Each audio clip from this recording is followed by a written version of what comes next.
এখানে মাননীয় প্রধান উপদেষ্টা থেকে শুরু করে মাননীয় যত উপদেষ্টা ছিল কিংবা এই সচিবালয়ের পুরো রাষ্ট্র কাঠামোর আমলাতন্ত্রের যতজন কর্মকর্তা কর্মচারী ছিল সবাইকে আটকে রেখেছে।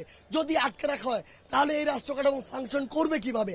আলটিমেটলি তাদের উদ্দেশ্য ছিল এই রাষ্ট্র কাঠামোর ফাংশনটিকে বন্ধ করা, কিন্তু তারা ভুলে গিয়েছে যে এই ছাত্র জনতা আজকে থেকে কয়েকদিন আগে 16 বছরের ফ্যাসিস্টকে গলা ধরে নামিয়েছে, পতন করিয়েছে, দেশ থেকে বিতাড়িত করেছে। তারা কয়েকশো আর কয়েক হাজার এসে মনে করছে ছাত্র জনতা মনে ঘুমিয়ে পড়েছে।